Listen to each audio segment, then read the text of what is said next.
नमस्कार, स्वागत छ यहाँलाई नेप्से ट्रेडरमा। आज बजार जेनो पोइन्टले चाहिँ घटेको छ है, 2.17 पोइन्टले चाहिँ घटेको छ आज बजार, जुन चाहिँ 0.11%ले हुन आउँछ। आजको दिनमा हेर्छौँ भने बजार 1894.53 मा पुगेको छ है। आज दिनभरिको बजार हेर्छौँ भने केही सुरुवाती टाइममा चाहिँ बढेको पनि थियो बजार है, 1900 को बिन्दु चाहिँ घटेको पनि थियो अलिकति र 1900 मा पुग्नासाथ बजारमा चाहिँ एउटा करेक्सन आएको छ। सेलरहरू चाहिँ अलिकति हावी भएको चाहिँ देखिन्छ र त्यसपश्चात फेरि 1.15 देखि चाहिँ फेरि बजारले 1900 लाई फेरि चुनौती दिँदै बजार बढ्यो र फेरि अलिकति घटेर चाहिँ क्लोज भएको छ, तर आजको लो टाइमसम्म चाहिँ गएन है त।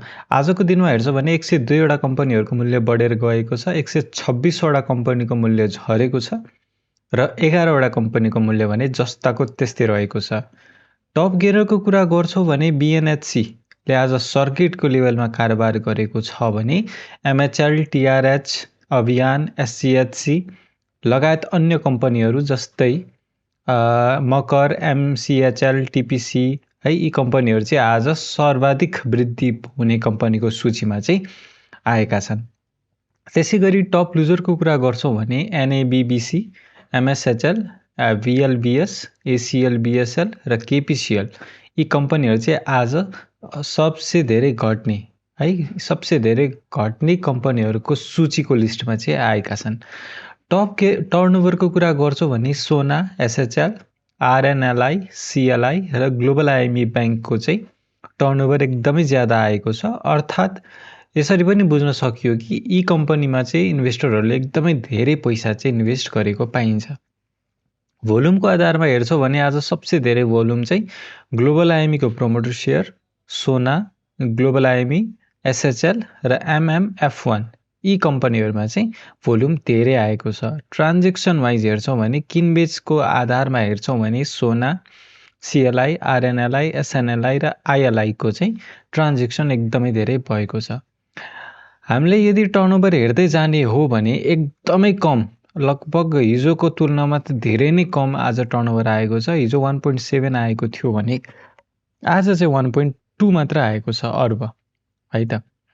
र त्यसै गरी सेक्टर वाइज एनालिसिस गर्छौँ भने चाहिँ ब्याङ्किङ इन्डेक्स आज 0.52%ले झरेको छ, डेभलपमेन्ट ब्याङ्क 0.52%ले नै झरेको छ, फाइनेन्समा अलिकति वृद्धि छ 0.33% को, होटल एन्ड टुरिज्ममा आज एकदमै उत्कृष्ट पर्सेन्टेजले चाहिँ बढेको छ, 3.33%ले बढेको छ, हाइड्रो पावर 0.18%ले बढेको छ, इन्भेस्टमेन्ट 0.23%ले घटेको छ, त्यसै गरी लाइफ इन्सुरेन्स 0.06%ले घट्यो, म्यानुफ्याक्चरिङ एन्ड प्रोसेसिङ 0.66%ले बढेको छ, माइक्रो फाइनेन्स पनि 0.58%ले घटेको छ, म्युचुअल फन्ड 0.84%ले बढेको छ, नन लाइफ 0.02%ले घटेको छ, अदर इन्डेक्स 0.19%ले घटेको छ, ट्रेडिङ इन्डेक्स 0.99%ले घटेको छ है।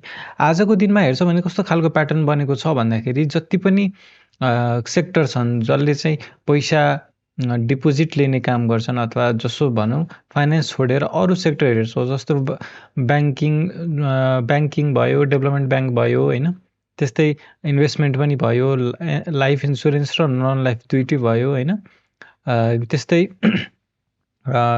अब नन लाइफ भइहाल्यो है। यी कम्पनीहरूको चाहिँ पैसा डाइरेक्ट डिपोजिट सङ्कलन गर्ने खालको बिजनेस मोडल भएका है सबै घटेका छन्। माइक्रो फाइनेन्स पनि घटेको छ। यही भन्न खोजेको थिएँ, फाइनेन्स बाहेक है, फाइनेन्स एउटा आफैमा एउटा सानो सेक्टर हो, एकदमै भर्साटाइल र भोलाटाइल सेक्टर हो।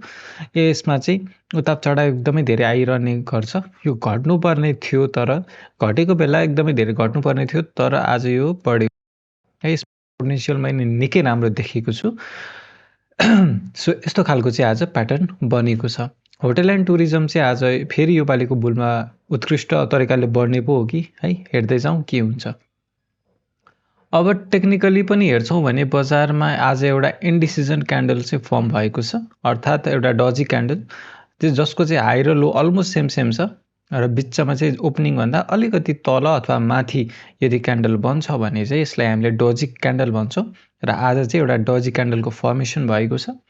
युजुअली चाहिँ डजी क्यान्डलले चाहिँ एउटा इन्डिसिजन क्यान्डल को मिनिङ दिन्छ, जसले चाहिँ तल जाने हो कि माथि जाने चाहिँ अलिकति कन्फ्युजनमा भएको जस्तो चाहिँ ट्रेडरहरूको लागि एउटा इन्डिसिजन क्यान्डल प्याटर्न बनाउँछ। अब यसलाई भ्यालिड गर्नको लागि है, एउटा अब यसको डिसिजन आउनको लागि भोलिको दिनमा बजार योभन्दा माथि क्लोजिङ दिन्छ भने यो बढ्ने छाटकाट हो, भन्ने तलतिर क्लोजिङ दिन्छ भने फेरि एउटा सानो स्विङ पश्चात फेरि बजार झर्ने कन्टिन्यू रहनेछ भन्ने कुराको सङ्केत गर्छ। अब त्योभन्दा अगाडि चाहिँ एउटा हामीले सपोर्ट र रेजिस्टेन्स छिटो बनाइहालौँ है। सो सपोर्ट हाम्रो भनेको यी पहिलाकै 1816मा देखिन्छ भने अहिलेको लागि है, अहिलेको एकदमै सर्ट टाइम फ्रेमको चाहिँ जुन एउटा रेजिस्टेन्स छ त्यसलाई चाहिँ हामीले यो हाईलाई बाँध्न सक्छौँ है। यदि बजार घट्ने नै हो भने पनि एकचोटि यहाँ माथिसम्म आएर चाहिँ फेरि फर्किन्छ। सो रिस्क मिनिमाइज, रिस्क लिँदै नलिन सक्ने लगानीकर्ताहरूले यहाँनिर सेल गर्न सक्छन्। यो मैले एकदमै सानो टाइम फ्रेमको लागि भनेको है। जसले चाहिँ रिस्क बेयर गर्नै सक्दैनन् उहाँहरूको लागि एउटा मौका अवश्य दिनेछ बजारले, र यतातिर सेल गरेर एक्जिट गर्न सक्नुहुन्छ।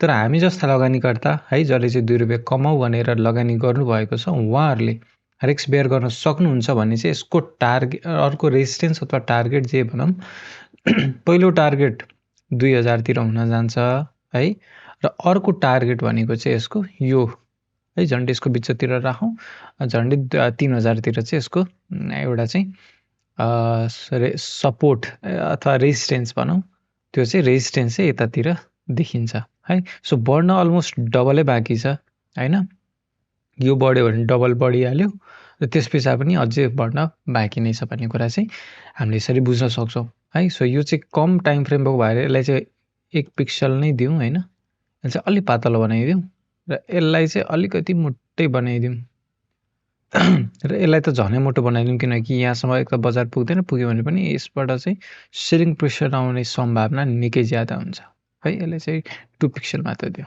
है त। सो यस प्रकारले चाहिँ, र यसलाई चाहिँ हामी ग्रिन दिउँ, किनभने यो चाहिँ सपोर्टको काम गर्छ यसले, र यो एकदमै स्ट्रङ सपोर्ट हो। यसलाई त हामीले 4 पिक्सलै दिनुपर्छ है त। सो यस्तो छ मेरो एनालिसिस। अब यसमाथि हामीले यदि इन्डिकेटर लगाएर हेर्दा के देखिन्छ भन्दाखेरि एमएससिडी लगाएर हेरौँ पहिलो चरणमा। सो एमएससिडी लगाएर हेर्छौँ भने स्टिल एमएससिडी स्ट्रङ बाई सिग्नल दिइरहेको छ र हिस्टोग्राम पनि पोजिटिभ एरियामा बढ्दो क्रममै छ है, किनभने बजार घट्न सकेको छैन र भोल्युम निकै कम आएको छ। यसले चाहिँ एमएससिडीलाई मजबुतीका साथ अगाडि बढाउने काम गर्छ। त्यसै गरी आरएसआई पनि हेर्छौँ भने आरएसआईमा पनि एउटा राम्रो करेक्सन आएको छ, जुन करेक्सनको फाइदा के हो भन्दाखेरि स्याचुरेसन घट्छ है। सिधै माथि बढेको भए घटिहाल्थ्यो होइन, जति यहाँ माथि गयो त्यति रिस्की हुने हो नि त, र घट्न मानिरहेको छैन र आरएसआई थोरै गर्दै झर्नु भनेको चाहिँ स्याचुरेसन कम हुनु हो एक्चुअलमा है। र यस प्रकारको र यस्तो खालको गिरावट पश्चात अथवा करेक्सन पश्चात यदि बजार बढ्छ भने त्यो झनै बलियो गरी बढ्ने चाहिँ हामीले बुझेका छौँ। त्यस्तै हामीले बोलिङ्गर ब्यान्ड लगाएर हेर्छौँ भने चाहिँ बोलिङ्गर ब्यान्डको चाहिँ आज अनफोर्चुनेटली चाहिँ अलिकति पोजिटिभ देखिएको छैन। के हो भन्दाखेरि कुरा चाहिँ अप्पर ब्यान्डलाई चाहिँ आजको क्यान्डलले टच गरेन है। टच गरेको भए चाहिँ यसलाई घचेट्दै, रातो क्यान्डल भए तापनि हामीलाई मतलब भएन, तर घचेट्दै माथि जाने सम्भावना हुन्थ्यो भने यहाँ चाहिँ अप्पर ब्यान्डमा यसले चाहिँ अहिलेलाई रेजिस्टेन्सको रूपमा लिएको छ र बजार तलतिर गइरहेको छ है। र फेरि सपोर्ट लिने चान्सेस पनि हुन्छ है, जुन चाहिँ मिडल ब्यान्डमा यसको अर्को सपोर्ट, बोलिङ्गर ब्यान्ड अनुसार यसको सपोर्ट हेर्छौँ भने पहिलो सपोर्ट चाहिँ यसको 1867मा चाहिँ हुने देखिन्छ है त। हस्त आजलाई यति नै। भिडियो कस्तो लाग्यो, मन परेमा लाइक गरिदिनु होला, केही सरसुझाव छ भने कमेन्टमा बताइदिनु होला, र च्यानलमा नयाँ हुनुहुन्छ भने सब्सक्राइब गरिदिनु होला। हस्त आजलाई यति नै, धन्यवाद।